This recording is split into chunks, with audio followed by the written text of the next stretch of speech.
Hey Rodg, I'm responding to your interest in my commentary about the war between the Russians and the Ukrainians, and you said you wanted to pick my brain about that, and I think I know less than nothing about the entire topic, even though I'm in this nest of Russians and Ukrainians down in West Palm Beach. But I thought it was a big topic because it reaches inside some of the important issues that are going on in my mind as of late. And some of this is connected to the fact that I've sort of removed myself from all the conversations of my friends. I was going to type this to you, but I thought just film the thing. And also, this may be of interest for others. So I might start a site where I just put up my thoughts. I wanted to preface it by saying I do have a Ukrainian friend up in Baltimore. Beautiful girl. Worked for the governor up there. Years back, she had parents, she's from Odessa, and she had parents that were all for the Russians being involved in Ukraine. So the only thing I know about this war is information about some of the thinking prior to that war. I didn't realize that there were any groups of people that found benefit in the Russians being involved. And I can't remember what our conversation was like, but I think it had to do with all kinds of economical issues and benefits that would come to the Ukrainians when the Russians were kind of allowed to do whatever they wanted down there. So that was my first introduction to this kind of thinking that might be available or even want Russians around. Because it's much easier to find this other contrary discussion. And that's where I thought you would kind of understand some of this, because in a way, I think we're all used to these Ukrainians being kind of cantankerous, a little bit like the Poles, sort of like troublesome. And I'm not against the Poles. I adore the Ukrainians. I just mean they've got a long history of having to fight for what was theirs, right? Without going into this Polish dysphoria or everything that's happened with Ukraine. Even when you read these books about World War II and the Ukrainians being used as the concentration guards, so this is sort of pitting the Slavs against each other. It's full of Polish people, and the Ukrainians are making sure they don't escape. So there's a lot of drama going on there, but that sort of informs a little bit about some segment of Ukrainian thinking. Now, you, I believe, were there rather recently, and so you might already know this. I might be wasting my time, but it kind of fits together the very question, I would say, or how I reacted to your question, with some other issues that have become kind of important for me lately. And it's sort of my boredom with talking about issues that I can't influence. And apparently according to my neighbor who's from Bangladesh, he finds me to be very pragmatic. Now, as all Americans are from his perspective, and I happen to be reading the Ominous Parallels by Leonid Peikov, who sort of inherited the Ayn Rand world when she passed, because they worked together, and she does the forward to this book. And it's very interesting about what's happening in America now and his seeing this as very similar to pre-war Germany. So, if Americans are pragmatic, and this book addresses that, as does My Neighbor, and if I am pragmatic, this is not necessarily, I think as we always interpret it, is not necessarily a positive thought when it comes into some of these political movements. And one could argue if it pits itself against philosophy. Now I want to backtrack to Jerzy, my promoter over there at AWF, who was a very clever man and ended up on TV. Edna told me there he is with the ski jumpers, the high jumpers at the Olympics with the Polish team. And he was ambitious and smart and just loved to work. And I don't know if you remember, but I did my master's in the physiological department, and he was a great stimulant for my mind. And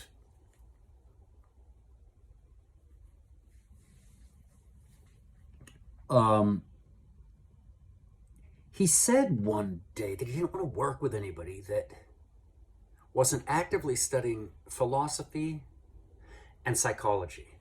And you know, sometimes when people talk like that, or when people come up with these ideas that you might think are lofty or highbrow, I mean, I couldn't tell if he was pretentious, and sometimes I can't. And that is one of the big things that I try to guard against, and sometimes it's hard to tell. What is the difference just between a person who has some ideas that they want to accomplish for themselves, right? Sitting on the couch with the same person who doesn't care whatsoever and finds the whole thing ridiculous. So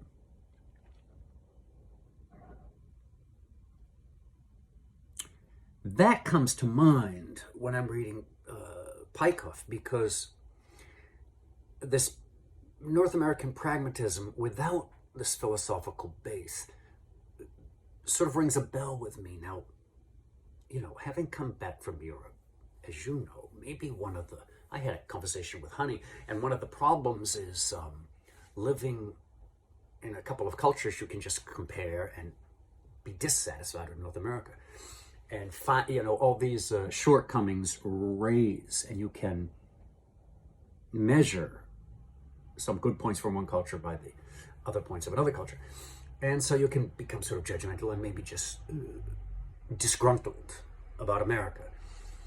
And she said I should guard against that, and I'm glad she did tell me that, because I watch for that. But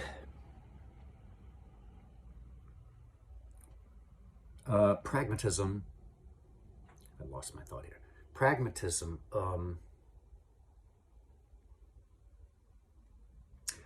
philosophical base. So I sometimes think, when I'm trying to converse with some of my friends from America, that there is this lack of philosophical base. And sometimes, I mean, not that I'm the sharpest tack in the box, but sometimes I'm thinking, gosh, I have to go back and back and back to try to explain what I'm talking about. And I think it's because there's no philosophical base, and the people in my world they're holding to their ideas as though they're original with them, and they're only they're original with them insofar as they do not understand that this is a philosophy that others have already thought about and coined phrases for, entitled. And if you go back a little bit in history or read a bit, you'll figure out, and this is not exactly yours, but someone already thinks this, and whole civilizations have already discussed this. And I think that if some of my friends knew that, they would not be so personally offended or ruffled if someone disagreed with it. And I'm beginning to believe that some of my guys think they've discovered these philosophies on their own, and so they're so connected to the idea. This is probably why they're so defensive, because I do find people offensive. It reminds me of, what's her name? Not Matita. That Swedish girl who was living in Finland, or Finnish who was living in Sweden. You know who I mean if you saw her. But I mean, she would have these, Marika? No. She would have these long conversations on Facebook. I mean, everybody would get involved. Interesting topics. But she said it's quite easy to offend the Americans because she's internationally connected. She said it's quite common that there comes a point when the North American is offended by her conversation. Now, you know what it can be like talking with Finns. You're going to be ready. They're not dancing around making sure they don't offend you. They're just saying thoughts. But she said the Americans become very, they perceive the issues in a very, very personal way, and then they get upset when she defies it or argues it strongly. And that's informing my ideas right now. Why? Because sometimes I feel like a physicist talking to a toddler about molecules in motion when I'm just talking about a basic political idea with a North American, and I can't get the information into the head. And they don't seem capable of, for instance, seeing the ideology as having already come out of the pen of Karl Marx. They can't see it. They can't put the two together. And when you try to tell them, they can dismiss you. So that being as it, maybe this is just humanity, and I'm seeing it in North American form, but maybe this is just humanity. So I go to my friend, try to follow this because it's all connected. I go to my friend Sydney's house, and Sydney tries to talk to me about Steve. Now, you may know that I'm not interested in gossip or hearing what I think are non-productive conversations. It's just boring conversations about other people. And so he started to talk to me about Steve, and I had noticed something that Socrates had written. It came up in one of these memes. Are they memes or memes? Whatever those things are that show up on my social media. And it said, according to Socrates, strong minds think about ideas. Or strong people talk about ideas. I can't remember the exact terminology, but the sequence I have down. Strong people talk, or wise people talk about ideas. Average people talk about events, and weak people talk about people. So that fits very well into my own ideas about engaging in a conversation. Now, I've had a hard time figuring out why. A lot of it, at least part of it that I can track, has to do with my family was not involved with that, right? I did not have one of these mothers who was talking about somebody else. She did not care, and I'm very thankful to that. She was a very, I would call her a self-actualized person, completely fine to sit in silence in a room with a group of people. Even if she was the only guest, I mean, she didn't have some need to perform. And that informs what she spoke about with her kids, as well as, some Christians would argue that this is a sin to gossip, and some of that idea has sent me on a journey to define gossip, because when I start closing down my friends because I'm not interested in hearing them talk to me about other people. One of them said, well, what are we going to talk about? And I needed to answer this, and so I was, my gosh, there seems to be a great lack of creativity in conversation. There are so many things that you can talk about. There are so many, the process of creating something, right? This could be discussed, like whether I'm painting or building some village or all this stuff I've got going around my house now. We can talk about that. We can talk about ideology.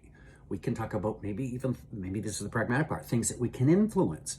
But if you start defining things to talk about, or start asking the question why, or why you wouldn't talk about something, right? For some people, this is not enough, just that God says don't gossip. And they slip over into habit. It's like, oh, Mary Jane said last night at the club that Susan had seen Frederica and her bicycle tire was down. That didn't hinder her from riding 37 miles. It's like, what's going on here? Why do I hear this? So I started telling my friends, and some of them are no longer interested in me. And it's like,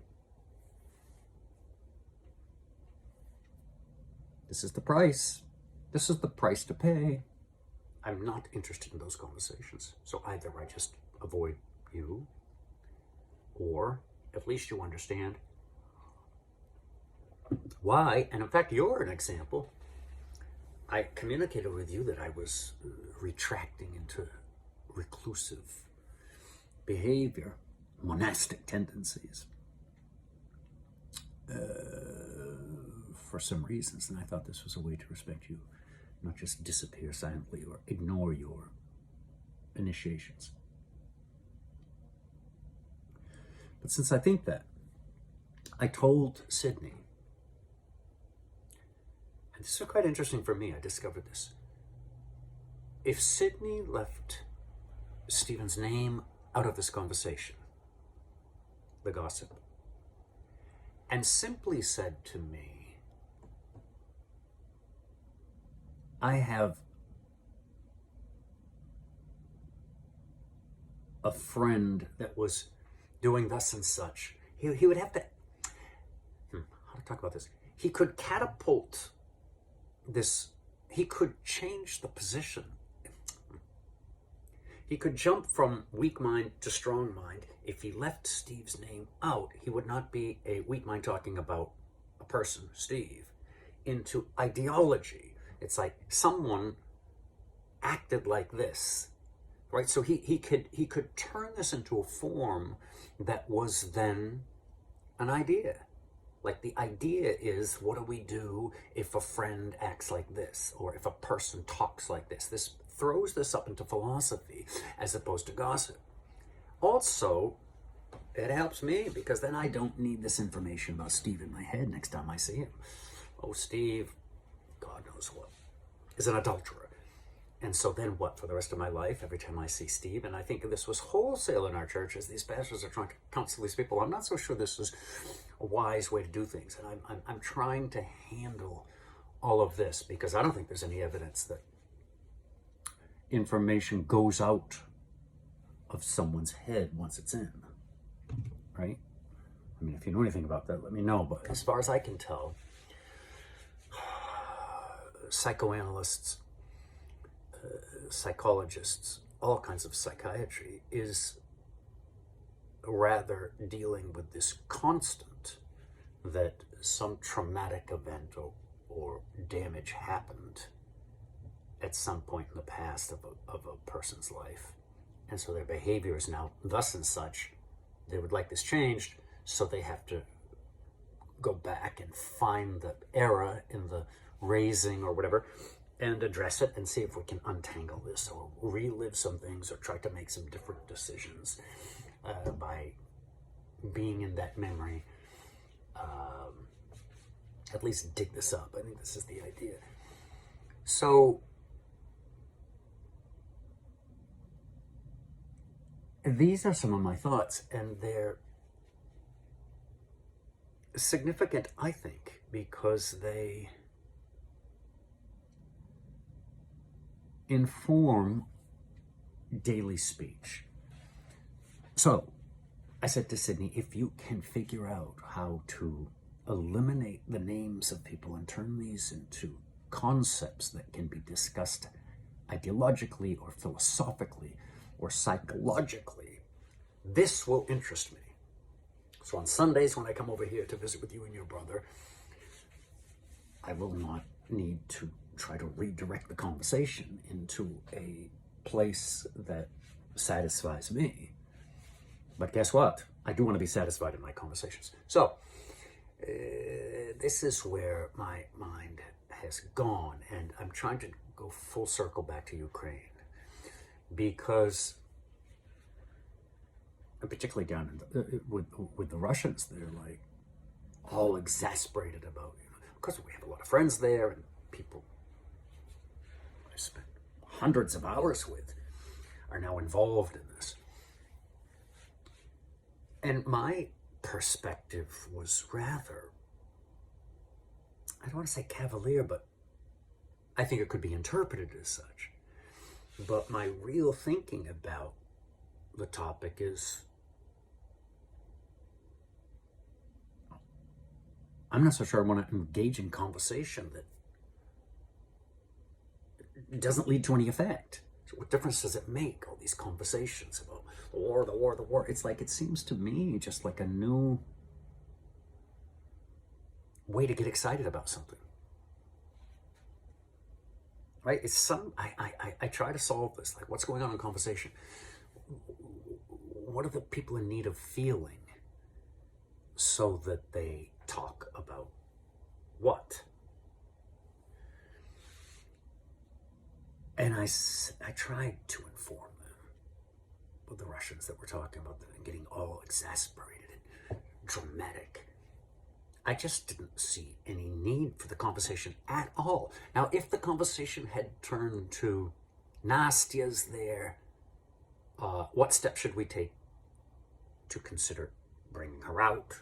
What steps should we take to assist her with food or something? It's like, this kind of a conversation would make sense to me, but this was not the way the conversation was. The conversation was just data about something. And I think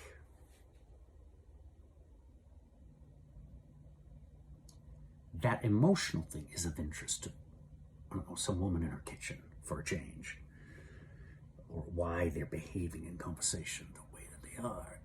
I think that people want to feel something, and they feel it through conversation.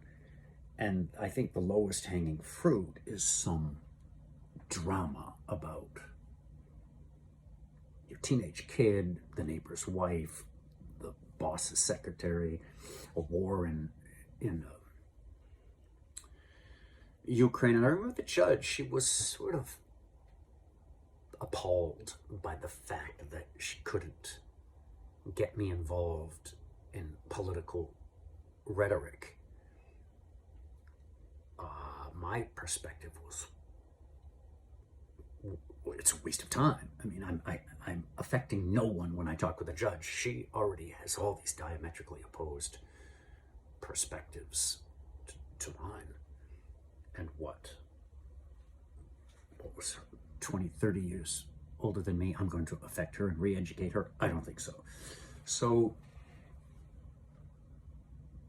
unless conversation is just trying to find someone who will nod and agree, because my brother-in-law, who has all political views identical to me, bores me to no end by getting all excited every time I meet him about the last bit of information that someone else was doing that discussed him. And I just told him I'm not interested remotely.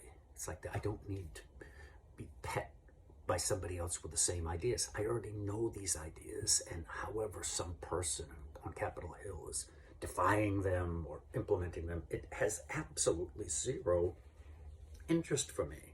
Now, if my brother-in-law was trying to inform me because we were going to have a public debate and a discussion or whatever, that would make sense to me.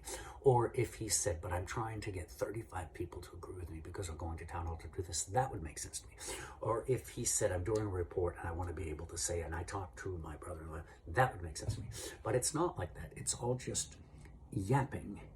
and then you close the topic and go away. It's nearly similar to what the news does every day since I've been alive. So I struggle to figure out any reason for the average man to be involved in that. If you could show me some concrete result or benefit for absorbing whatever data you were trying to distribute, then I might be willing to be engaged. And this might be what my Bangladeshi neighbor is talking about, the pragmatism of the thinking of the North Americans. And maybe that is so. At any rate, because I felt I cannot and could not affect anything happening in Ukraine, short of sort of taking some trip, and according to you, what were you saying, some emotional support was your motivation? I'm not so sure part of the motivation wasn't just so that you can feel something, be helpful for someone. I'm not so sure. I think Jack was involved. The more I look at these things and try to figure out what's going on in my own head and my own life and planning my future and trying to solve what are my interests, I think that there's a very wide margin in which any of us can find motivations of help to take a trip to another country. I would argue, I just want a trip to another country. Oh, there's a war, so let's go. Or this is exciting, right? Fodder for a film. I mean, you told me years ago, just go down to the border in Texas, hang around for a few days, and you'll come back with a film. And I think you were right. So if someone would say to me, I'm going there because it's an interest for a film and I'm a document, that I would understand. Emotional support, I'm not so sure, but maybe. Part of my investigation is how much of this which I'm saying about myself, is personality driven, and how much of it is, some philosophical investigation as to why people talk. And in my quest to figure out what does it mean to gossip, if this irritates God,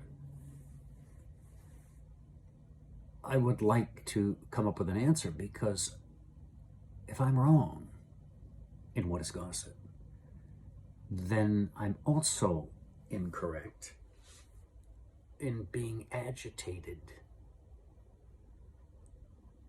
with the vast majority of conversations from Christians who are unwilling to align themselves with the Scripture. And so far, that's the perspective I'm taking. It's like these people won't do it. They just won't do it. And their qualifying reasons for not doing it are things such as, well, no one else is doing it, or no one else seems to care.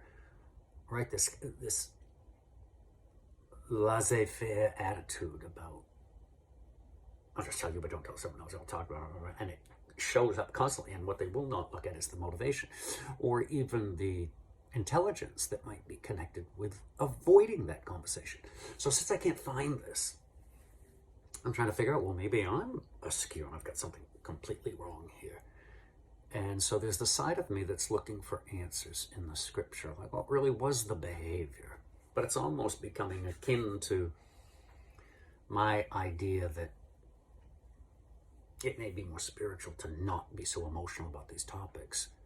And then, or let's say about death. So I'm quite calm about the issues of death so far. And I can quote, better to be with the Lord, and we're preparing in this life for the next. And then I can build a case for the absence of emotion at a funeral. But at least one of my friends argues, but Jesus himself cried at the knowledge of the death of Lazarus. So let's say, okay, that's a valid argument, but I think a case could be built all kinds of ways to think about that. And I have to say, it was kind of interesting about Pastor Stevens, how he'd come up with interpretations like, this is the humor of God. It's like, humor of God? It's like God's sarcastic. So, I mean, is this the interpretation of some of the Bible? Maybe. And could Jesus have been crying? Could someone come up with theoretical reasons behind the tears of Christ at the death of Lazarus? I mean, could he have been crying because everyone's so upset? He's just going to be with, right? I mean, I could argue this. He's crying because these stupid people are so ridiculous. He's with God. This is good. Why? He could be crying for that. Why am I bringing him back? But nobody does that. Everyone thinks, oh, why Jesus is here, bring him back to life. And he does. And then everything's amazing. So, right, trying to hold on to life, hold on to life, hold on to life. And then the next one's better. All right.